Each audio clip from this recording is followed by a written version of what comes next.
Hello, I'm Paul from Bezla, and today I'm asking the question, how profitable will you be?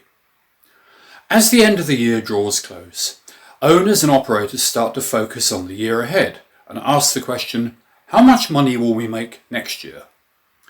Independent analysis forecasts that occupancy for the overall US lodging industry will grow around 2% next year, along with a gain of roughly double that percentage in average daily rate, or ADR. This will result in an increase in RevPAR likely to be around 6%, leading to a predicted average increase in net operating income, or NOI, of over 10%. Analysis of previous years shows that there is a link between rate of change in RevPAR and the change in NOI.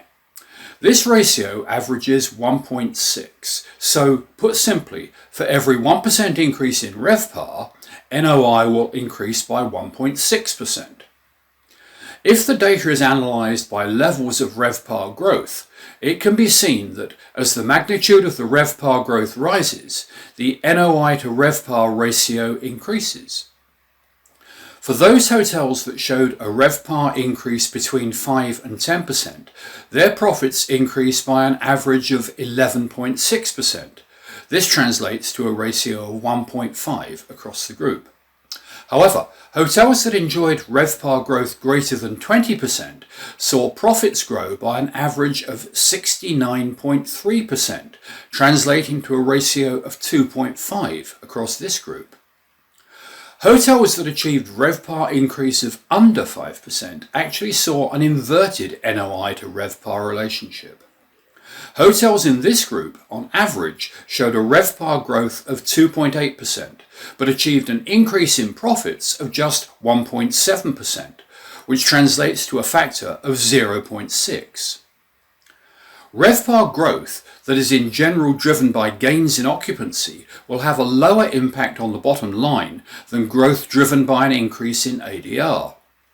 This is due to the incremental variable costs associated with servicing the additional occupied rooms.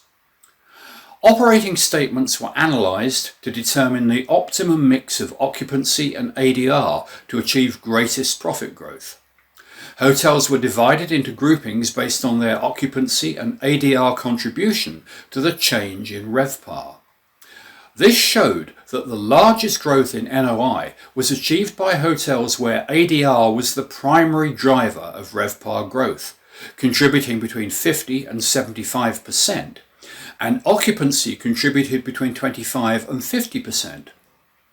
Hotels in this group, on average, showed a 22.5% profit increase.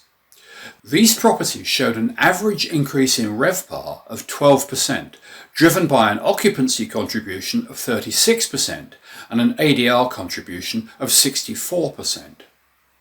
An interesting point to emerge was that the lowest gains in NOI were shown by hotels that saw a decline in either occupancy or ADR.